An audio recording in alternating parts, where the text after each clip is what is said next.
터리아담을 찾아주셔서 감사합니다. 항상 건강하시고 좋은 일만 가득하시길 기원할게요. 지금 구독하시고 바로 오늘 야담 들어보시죠.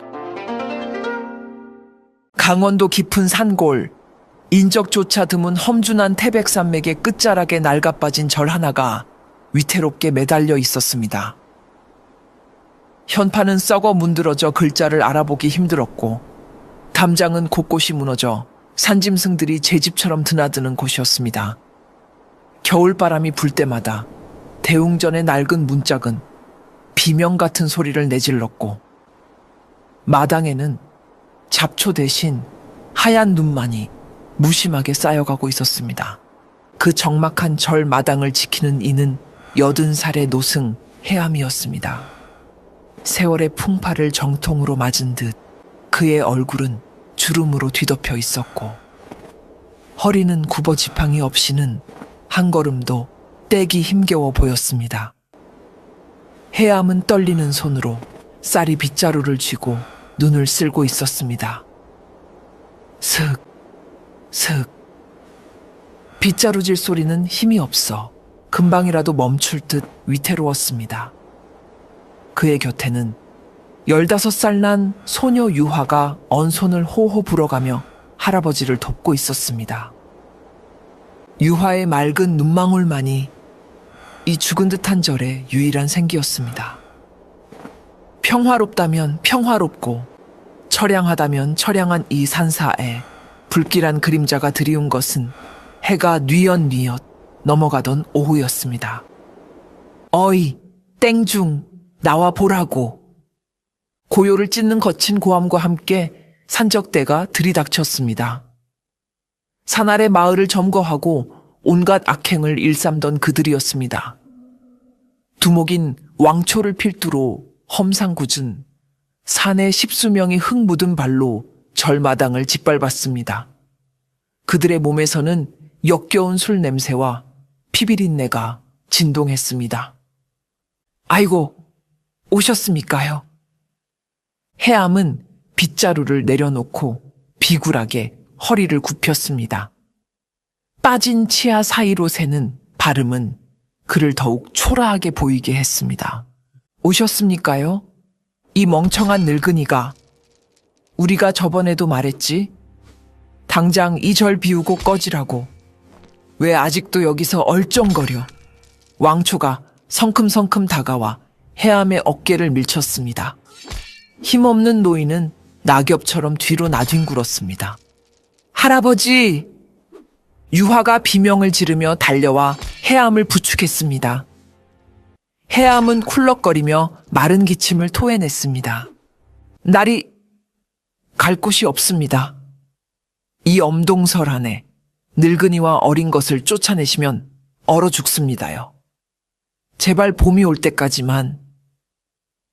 봄? 하이고, 누가 보면 내 놈이 봄까지 살 줄 알겠네. 야, 다 필요 없어. 우리 형님들이 여기를 요새로 쓰겠다고 찜했단 말이야. 부처님도 방 빼라면 빼야지. 네가 뭔데 버텨? 왕초는 바닥에 쓰러진 해암의 가슴팍을 걷어찼습니다. 퍽! 둔탁한 소리와 함께 해암의 몸이 뒤로 밀려났습니다. 그 충격으로 해암이 품속에 소중히 간직하고 있던 낡은 염주가 툭 하고 끊어졌습니다. 후두두둑. 검붉은 염주알들이 바닥으로 흩어졌습니다. 눈밭 위로 굴러가는 염주알들은 마치 핏방울처럼 보였습니다. 해암의 손이 허공을 휘저으며 흩어지는 염주알을 잡으려 했지만 왕초는 그 손마저 밟아버렸습니다. 이깟 구슬이 뭐가 중요하다고 썩 꺼지란 말이야. 왕초가 가래침을 퇴하고 해암의 얼굴에 뱉었습니다. 끈적한 침이 노인의 주름진 볼을 타고 흘러내렸습니다. 그것은 단순한 모욕이 아니었습니다. 한 인간의 존엄을 짓밟는 행위였습니다. 유화는 울면서 왕초의 다리에 매달렸습니다. 잘못했어요. 때리지 마세요. 우리 할아버지는 아프시단 말이에요. 이 계집이 어디서 왕초는 유화를 거칠게 떼어냈습니다. 유화가 바닥에 내동댕이 쳐져 손바닥이 까졌습니다. 해암은 바들바들 떨며 바닥에 엎드려 있었습니다. 흙투성이가 된 승복, 얼굴에 묻은 가래침, 흩어진 염주, 알. 누가 봐도 처참한 꼴이었습니다. 아이고, 잘못했습니다. 한 번만 살려주십시오. 해암은 바닥에 머리를 찌으며 빌었습니다. 하지만 그의 이마가 땅에 닿아 가려진 그 순간, 그의 눈동자 깊은 곳에서 칠흑 같은 어둠이 일렁였습니다. 하지만 그는 참았습니다. 아니, 참아야 했습니다. 자신이 힘을 쓰는 순간, 그것은 곧 파멸을 의미했기 때문입니다. 피비린내 나는 과거로 돌아갈 수 없었습니다. 무엇보다 저 맑은 아이, 유화에게 자신의 진짜 모습을, 피칠갑된 괴물의 모습을 보여줄 수는 없었습니다. 내일까지다. 내일 해 떨어질 때까지 안 비우면 그땐 이 절이랑 같이 태워버릴 줄 알아. 왕초는 으름장을 놓고는 부하들을 이끌고 낄낄대며 사라졌습니다. 산적들이 떠난 자리는 폭풍이 휩쓸고 간 듯 황량했습니다.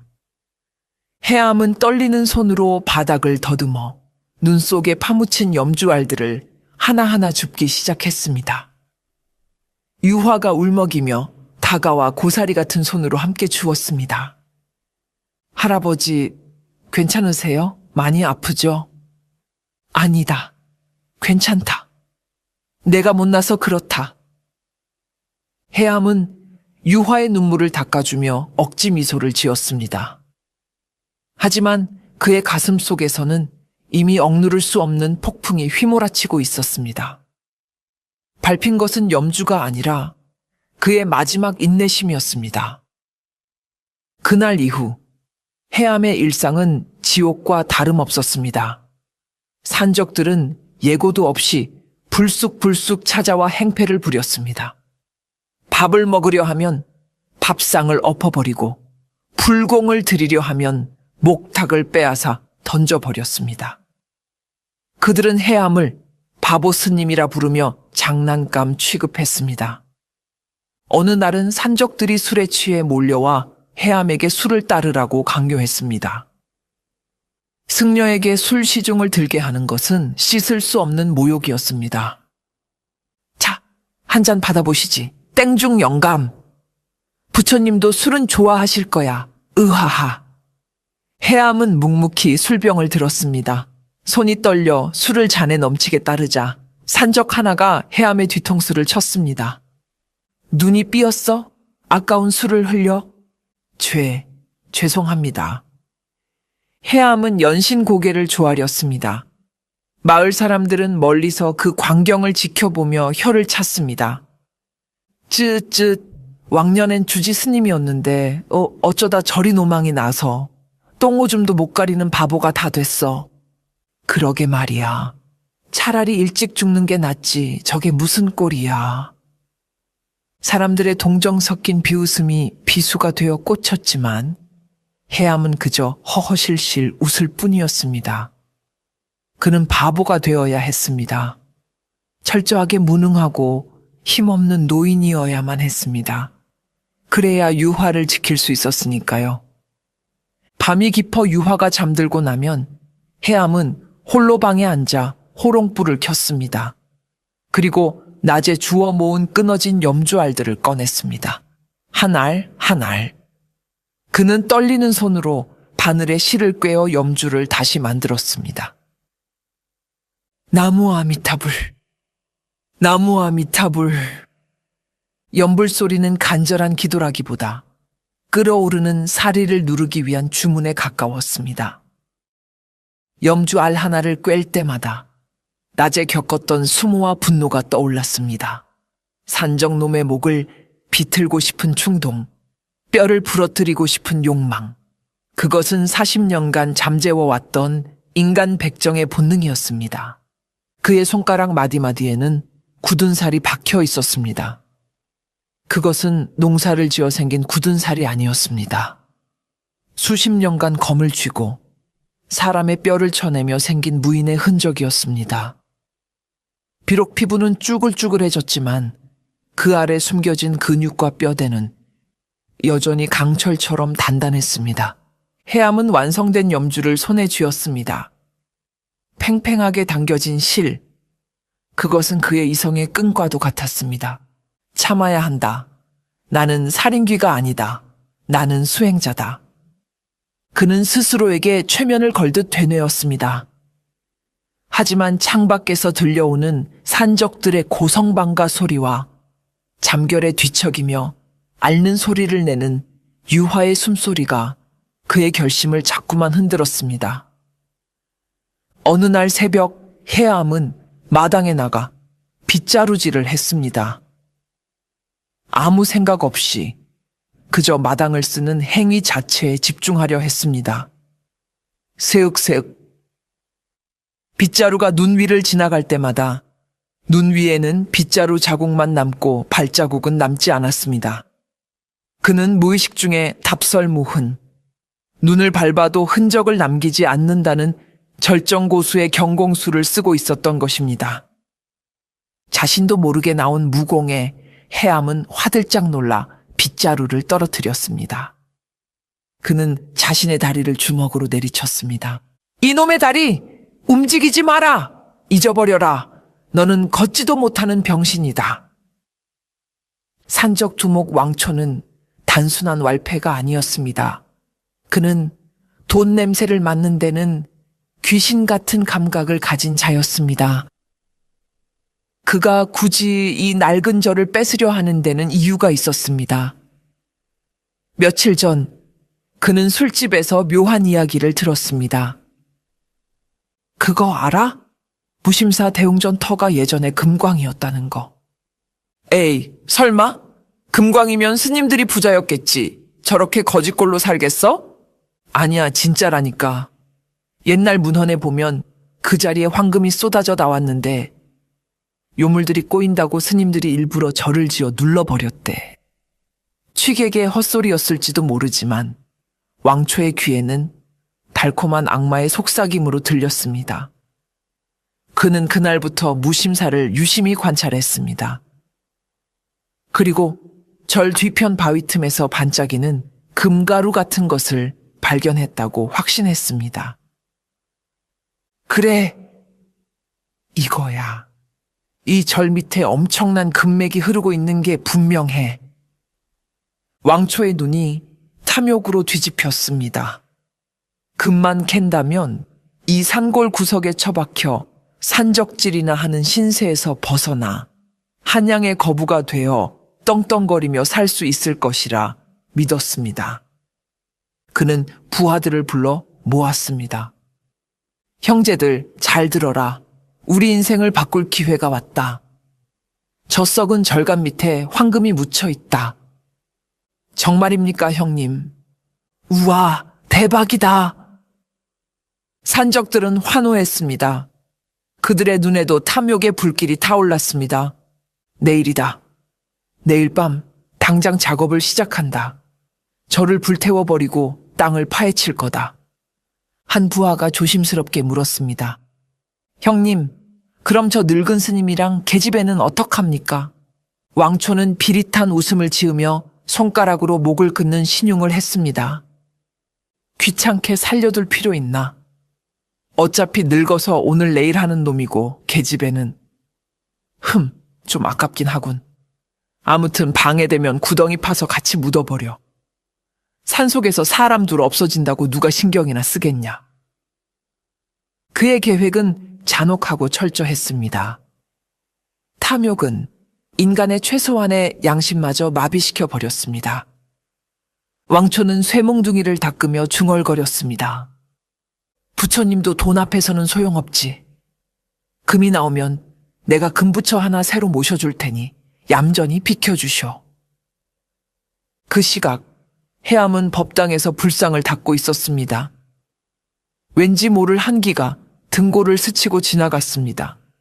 그는 불상의 온화한 미소를 바라보며 속삭였습니다. 부처님, 부디 저 어리석은 중생들이 선을 넘지 않게 해주소서. 제 손에 다시 피를 묻히지 않게 해주소서. 하지만 해암의 기도는 공허하게 흩어졌습니다. 산 아래 마을에서는 이미 수십 개의 횃불이 준비되고 있었고 기름통이 옮겨지고 있었습니다. 탐욕이라는 괴물이 입을 벌리고 무심사를 집어삼키려 다가오고 있었습니다. 내일 밤, 이 고요한 산사는 불바다가 될 운명이었습니다. 왕초는 이를 확실하게 처리하기 위해 외부에서 용병을 하나 고용했습니다. 그의 이름은 불리지 않았고 그저 칼잡이라 통하는 사내였습니다. 그는 전직 군인 출신으로 돈만 주면 사람 죽이는 일도 마다하지 않는 냉혈한 실력자였습니다. 내일 밤 거사 전에 지형이나 좀 봐둬야겠군. 칼잡이는 정찰을 위해 낮에 홀로 무심사를 찾았습니다. 그는 산적들처럼 시끄럽게 굴지 않았습니다. 조용히 마치 사냥감을 노리는 맹수처럼 절 주변을 맴돌았습니다. 그때 마당 한가운데서 해암이 눈을 쓸고 있는 모습이 보였습니다. 칼잡이는 나무 뒤에 숨어 해암을 관찰했습니다. 저 늙은이가 그 땡중인가? 바람 불면 쓰러질 것 같은데. 칼잡이는 콧방귀를 뀌었습니다. 그런데 해암의 빗자루질을 계속 지켜보던 칼잡이의 눈매가 가늘어졌습니다. 무언가 이상했습니다. 해암은 허리를 잔뜩 굽히고 느릿느릿 비질을 하고 있었지만 빗자루가 지나간 자리는 자로 잰 듯 반듯했습니다. 무엇보다 기이한 것은 소리였습니다. 쌀이 빗자루가 바닥을 긁는 사각사각 소리가 일정한 박자로 들려오는데 그 사이사이에 들려야 할 해암의 발자국 소리가 전혀 들리지 않는 것이었습니다. 발소리가 없다. 칼잡이는 자신의 귀를 의심했습니다. 눈 밟는 소리는커녕 옷자락 스치는 소리조차 나지 않았습니다. 마치 유령이 빗자루질을 하는 것 같았습니다. 게다가 해암이 지나간 자리의 눈 위에는 발자국이 아주 얕게 거의 찍히지 않은 것처럼 희미하게 남아 있었습니다. 저건 고수들이나 한다는 경공술의 일종인가? 아니야. 저런 총우석 늙은이가 그럴 리 없어. 그냥 몸이 너무 가벼워서 그런 거겠지. 굶어서 뼈만 남았나 보군. 칼잡이는 애써 자신의 직감을 부정했습니다. 하지만 무인으로서의 본능은 계속 경고음을 울리고 있었습니다. 저 노인에게는 무언가 있다. 겉모습 뒤에 숨겨진 거대한 무언가가.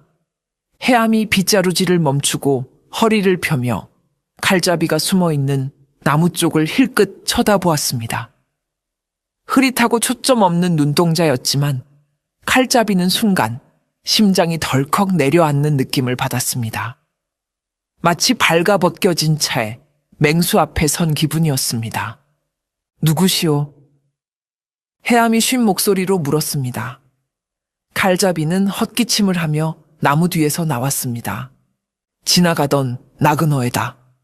물 좀 얻어 마실 수 있겠소? 물은 저기 우물에. 해암은 손가락으로 우물을 가리키고는 다시 비질을 시작했습니다.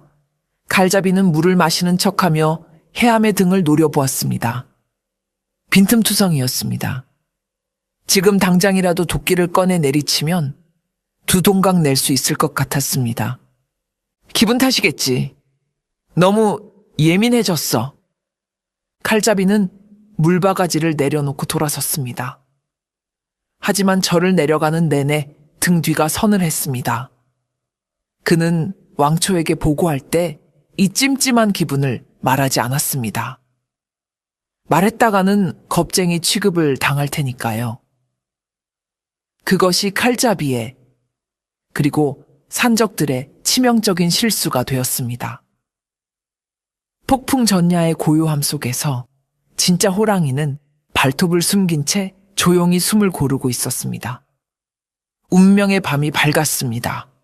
아니, 어두워졌습니다.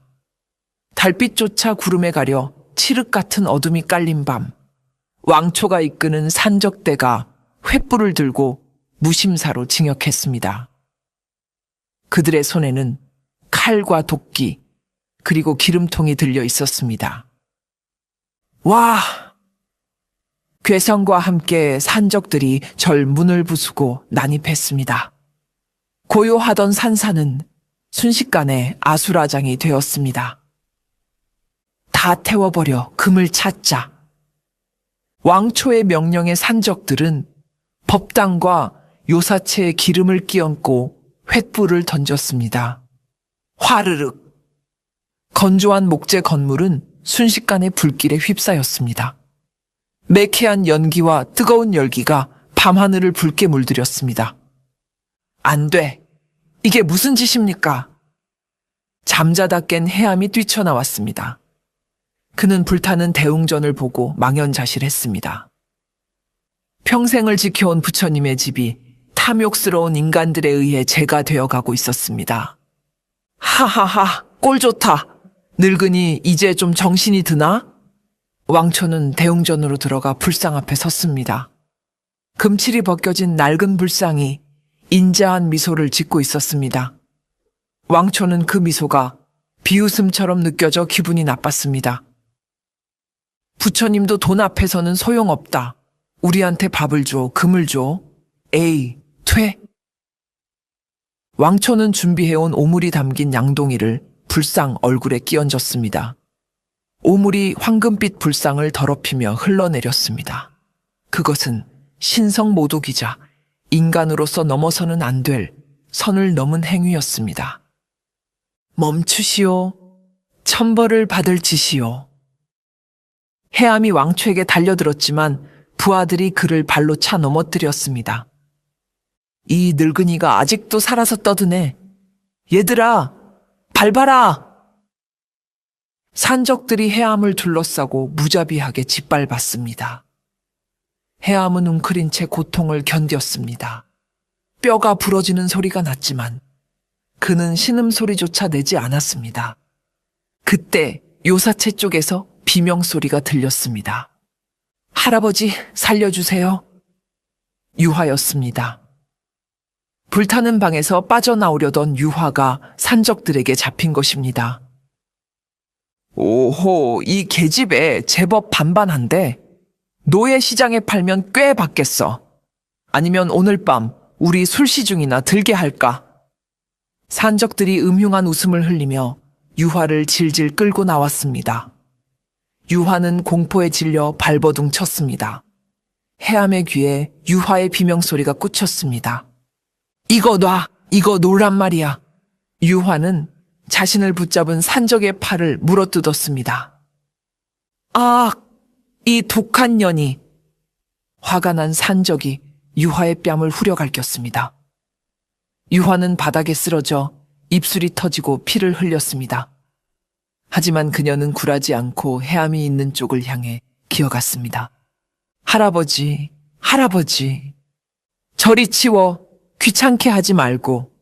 산적 하나가 유화의 머리채를 잡고 들어 올렸습니다.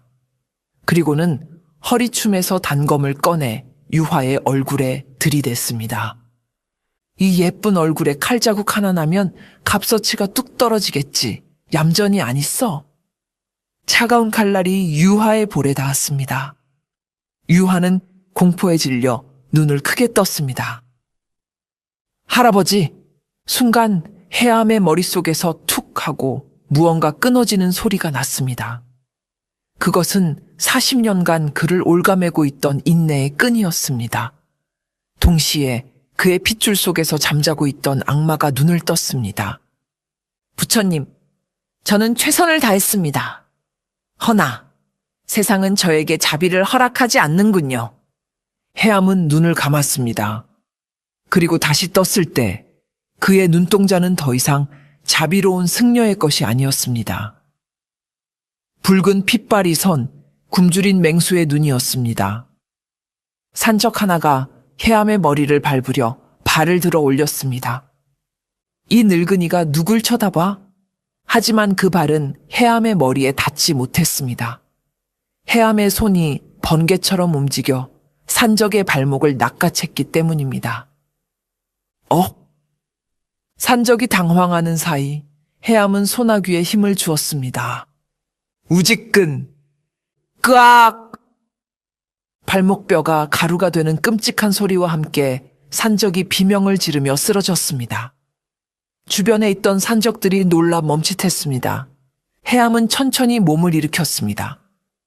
굽었던 허리가 우두둑 소리를 내며 꼿꼿하게 펴졌습니다. 그동안 노쇠함 속에 숨겨져 있던 압도적인 체급이 드러났습니다. 너희는 선을 넘었다. 해암의 목소리는 지옥 밑바닥에서 울려 퍼지는 저주처럼 낮고 차가웠습니다. 불타는 절간을 배경으로 선 그의 모습은 부처가 아니라 분노와 나수라 그 자체였습니다. 해암은 합장하고 있던 두 손에 힘을 주었습니다. 손목에 감겨있던 낡은 염주가 팽팽하게 당겨졌습니다. 뚝! 실이 끊어지는 소리는 작았지만 그 파장은 거대했습니다. 실이 끊어지며 108개의 흑단 염주 알들이 허공으로 튀어 올랐습니다. 중력을 거스른 듯 염주 알들은 해암의 주변에 잠시 머물렀습니다.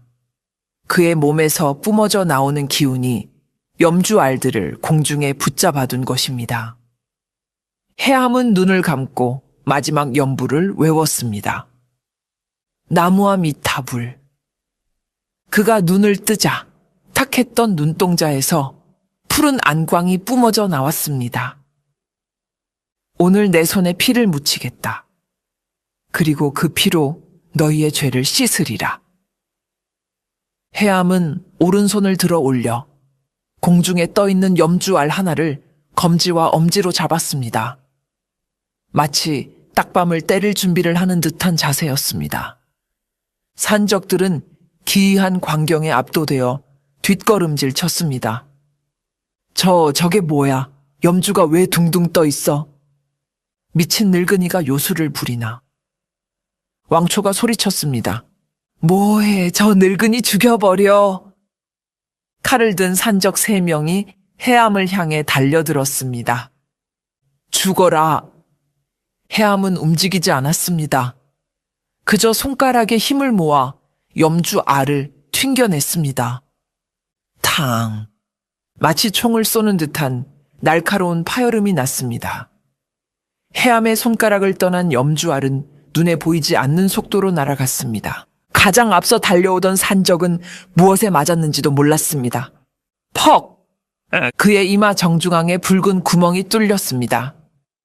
염주 알이 두개골을 관통하고 뒤통수로 빠져나간 것입니다. 산적은 칼을 든 채 그대로 뒤로 넘어갔습니다. 즉사였습니다. 뒤따라오던 두 산적이 멈춰 섰습니다. 동료가 갑자기 쓰러진 이유를 알 수 없었기 때문입니다. 그들은 바닥에 쓰러진 동료의 이마에 난 구멍을 보고 경악했습니다. 총을 쏜 거야? 하지만 해암의 손에는 총이 없었습니다. 오직 떠있는 염주 알들 뿐이었습니다. 해암은 무표정한 얼굴로 다시 손가락을 튕겼습니다. 탕! 2번의 파열음, 그리고 2명의 산적이 동시에 무릎을 꿇었습니다. 한 명은 목젖이 뚫렸고, 한 명은 심장이 터졌습니다. 컥! 그들은 피를 토하며 쓰러졌습니다. 순식간에 3명이 죽었습니다. 그것도 손가락 하나 까딱한 것으로 말입니다. 유화는 멍하니 그 광경을 바라보았습니다. 자신을 잡고 있던 산적이 공포에 질려 손을 놓은 줄도 몰랐습니다. 할아버지. 저분이 정말 우리 할아버지 맞으세요? 괴물이다. 산적들은 공포에 질려 우왕좌왕했습니다. 해암은 제자리에서 한 발짝도 움직이지 않았습니다. 움직일 필요가 없었습니다. 그의 주변에는 아직 100개가 넘는 염주 알들이 탄환처럼 대기하고 있었으니까요. 공격해! 다 같이 덤벼! 왕초가 악을 썼지만 누구도 선뜻 나서지 못했습니다. 해암의 손가락이 다시 움직였습니다. 이번에는 연사였습니다. 타탕! 염주알들이 기관총처럼 쏟아져 나갔습니다. 산적들의 비명소리가 불타는 절간을 울렸습니다. 염주알은 정확하게 급소만을 노렸습니다. 도망가는 자의 무릎을 뚫어 주저앉히고 칼을 든 자의 손목을 부러뜨렸으며 대드는 자의 명치를 가격해 숨통을 끊었습니다. 으악, 내 다리. 살려줘. 산적들은 보이지 않는 총알 세례를 받으며 추풍 낙엽처럼 쓰러져 갔습니다. 나무 기둥에 박힌 염주알은 깊숙이 박혀 보이지 않을 정도였습니다. 단순한 나무 구슬이 해암의 내공을 만나 강철 탄환보다 더 무서운 무기가 된 것입니다. 해암의 표정은 차가웠습니다. 40년 전 전쟁터에서 수백 명을 베어 넘길 때와 똑같은 표정이었습니다. 감정도 망설임도 없는 절대적인 사륙. 그는 인간이 아니었습니다. 죄인을 심판하는 저승사자였습니다. 순식간에 마당에는 십수명의 산적 시체가 널브러졌습니다. 살아남은 자들은 바닥을 기며 살려달라고 빌거나 공포에 질려 오줌을 지렸습니다. 왕초는 대웅전 기둥 뒤에 숨어 벌벌 떨고 있었습니다. 자신의 부하들이 순식간에 몰살당하는 광경은 현실감이 없었습니다. 저게 인간이야? 늙은이가 아니었어? 귀신이야? 왕초는 자신이 건드려서는 안 될 존재를 건드렸음을 뼈저리게 깨달았습니다. 금광이고 뭐고 다 필요 없었습니다. 살아서 이곳을 나가고 싶다는 생각뿐이었습니다. 해암이 천천히 왕초가 숨은 쪽으로 걸어왔습니다. 불길이 그의 등 뒤에서 타오르며 거대한 그림자를 만들었습니다. 그 그림자는 마치 뿔 달린 악마처럼 보였습니다. 나와라! 해암의 목소리가 들렸습니다. 왕초는 비명을 지르며 뒷문으로 도망치려 했습니다. 하지만 다리가 말을 듣지 않았습니다. 그때 해암의 눈길이 왕초와 마주쳤습니다. 왕초는 심장이 멎는 것 같았습니다. 그 눈은 사람을 보는 눈이 아니었습니다. 벌레를, 아니 이미 죽은 시체를 보는 눈이었습니다. 내 놈이 대장이냐. 해암이 손가락을 들어 왕초를 겨누었습니다. 왕초는 눈을 질끈 감았습니다. 죽었다. 그 순간 해암의 옆구리 쪽에서 서늘한 살기가 날아들었습니다. 챙! 금소금과 함께 해암이 튕겨낸 것은 염주알이 아닌 거대한 도끼날이었습니다. 왕초가 고용한 용병, 칼잡이가 나타나 왕초를 구하고 해암의 앞을 막아선 것입니다. 칼잡이는 해암의 기이한 무공을 보고도 도망치지 않은 유일한 사람이었습니다. 그는 오히려 흥미롭다는 듯 눈을 빛내고 있었습니다. 하라범, 보통 내기가 아니군. 염주알로 사람을 죽이다니. 전직 군인인가? 아니면 살수. 칼잡이는 거대한 도끼를 한 손으로 빙글빙글 돌리며 여유를 부렸습니다. 그는 자신이 이길 수 있다고 믿었습니다. 염주알은 원거리 무기이니 근접해서 도끼로 찍어버리면 그만이라 생각한 것입니다. 해암은 대답 없이 칼잡이를 바라보았습니다. 비켜라. 내 목표는 저놈이다. 그건 안 되지. 돈을 받았으면 일은 해야 하니까. 칼잡이는 기합과 함께 도끼를 크게 휘둘렀습니다. 죽어! 도끼날이 해암의 머리통을 향해 날아들었습니다. 해암은 피하지 않았습니다. 대신 입고 있던 승복의 넓은 소매를 펄럭여 도끼날을 감싸듯 쳐냈습니다. 피용! 놀라운 일이 벌어졌습니다. 1000조각에 불과한 소매가 강철 도끼와 부딪혔는데 마치 쇠끼리 부딪히는 듯한 굉음이 났습니다. 도끼는 튕겨나갔고 칼잡이의 손목이 저릿해졌습니다. 이게 뭐야? 옷에 철판이라도 됐어. 칼잡이는 당황했습니다. 해암은 소매를 다시 정리하며 덤덤하게 섰습니다. 그가 평생 수련한 철포삼의 경지였습니다. 일반인들은 상상도 못할 내공의 힘이었습니다. 칼잡이는 이를 악물었습니다. 괴물 같은 영감탱이, 이번엔 이건 어떠냐? 그는 도끼를 버리고 허리춤에서 날카로운 단검을 꺼내 해암의 품으로 파고들었습니다. 속도전이었습니다. 단검이 해암의 어깨를 찔렀습니다. 푹 하는 소리가 나야 정상이었습니다. 하지만 들려온 것은 캉, 마치 바위를 찌른 듯한 둔탁한 소리였습니다. 단검의 끝이 부러져 나갔습니다. 칼잡이의 눈이 튀어나올 듯 커졌습니다. 뭐야? 피부가 왜 이래? 해암의 어깨 옷자락은 찢어졌지만 그 안의 피부에는 흠집 하나 나지 않았습니다. 해암은 40년간의 수련으로 온몸의 근육과 피부를 돌덩이처럼 단단하게 만드는 경지에 이르러 있었습니다. 칼 따위로는 그의 몸을 뚫을 수 없었습니다. 해암은 부러진 칼을 든 칼잡이의 손목을 잡았습니다. 장난은 끝났다. 해암이 손목을 비틀자 우두둑 소리와 함께 칼잡이의 팔이 기한 각도로 꺾였습니다. 끄아! 칼잡이는 고통에 몸부림치며 뒤로 물러났습니다. 그는 이제야 깨달았습니다.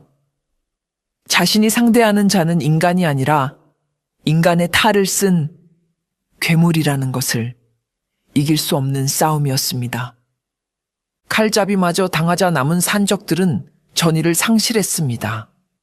하지만 불길은 점점 거세져 절 전체를 집어삼키려 하고 있었습니다. 해암은 이 난장판을 한 번에 정리하기로 했습니다. 그는 숨을 깊게, 아주 깊게 들이마셨습니다.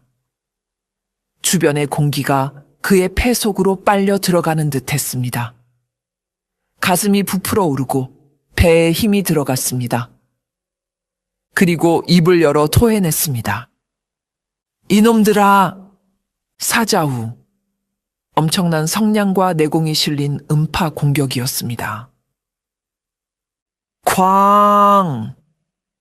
공기가 진동하며 충격파가 발생했습니다.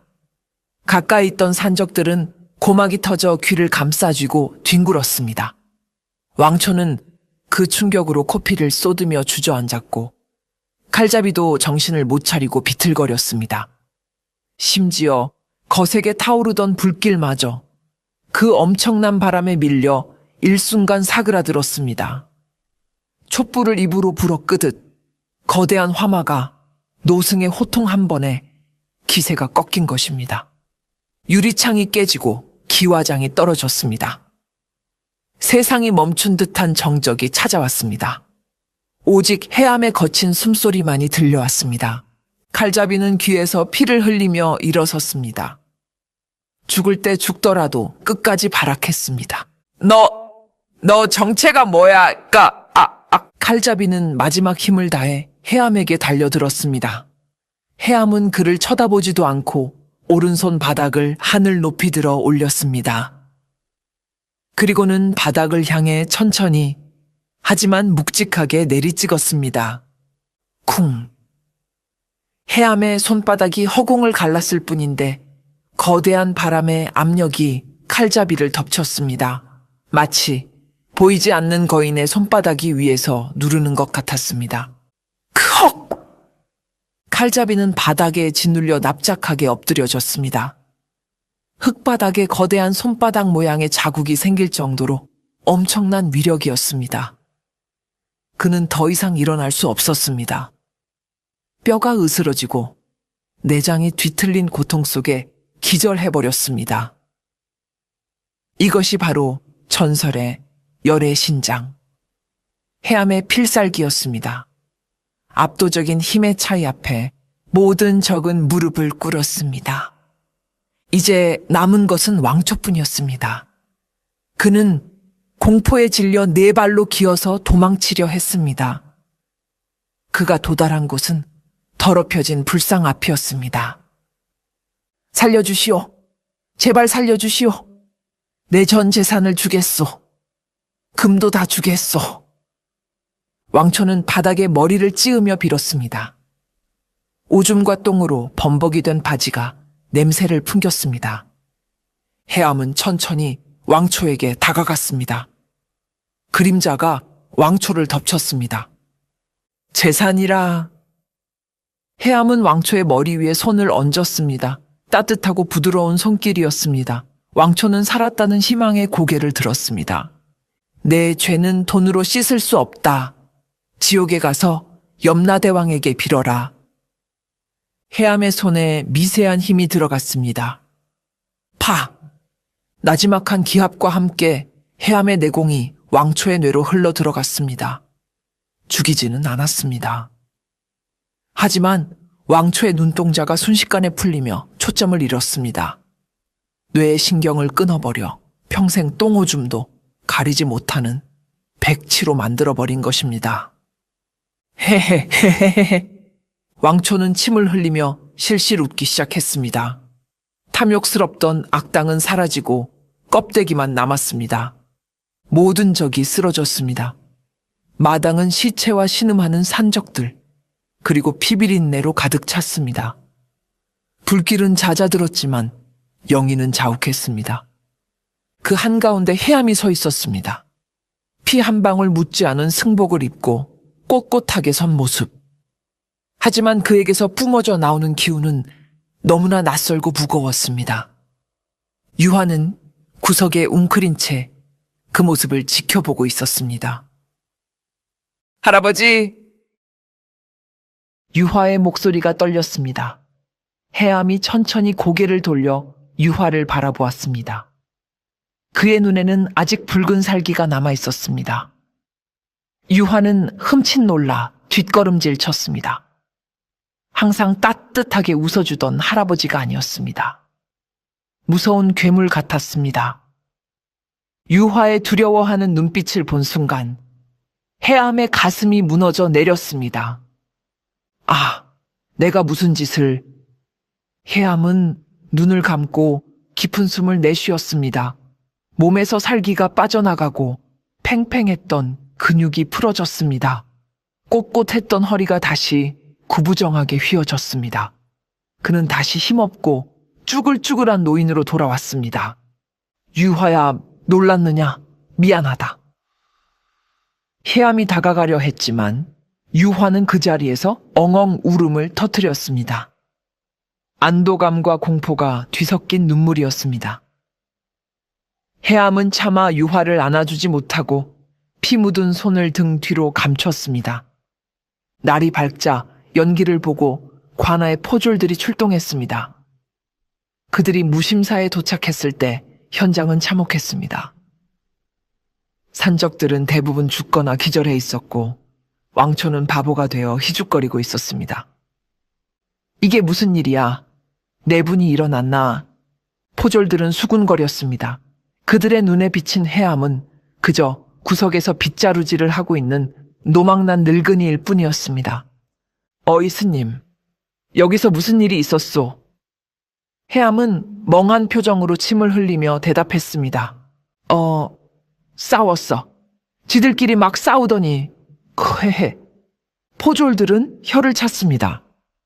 쯧쯧, 노망난 늙은이가 뭘 알겠어. 보아하니 산적놈들이 금 때문에 지들끼리 칼부림하다 공멸한 모양이군. 잘됐네 뭐. 우리 실적으로 올리자고. 포졸들은 산적들을 포박해 끌고 갔습니다. 누구도 이 늙고 병든 승려가 맨손으로 수십 명을 때려 눕혔다고는 상상조차 하지 못했습니다. 진실은 그렇게 묻혔습니다. 해암은 묵묵히 마당에 핏자국을 쓸어냈습니다. 하지만 그의 마음속 얼룩은 지워지지 않았습니다. 절은 엉망이 되었습니다. 다시 고칠 수도 있었지만 해암은 더 이상 이곳에 머물 수 없다고 생각했습니다. 자신의 정체가 드러난 이상 또 다른 강호의 무리민들이나 원수들이 찾아올 것입니다. 그러면 유화는 또다시 위험에 빠지게 될 테지요. 무엇보다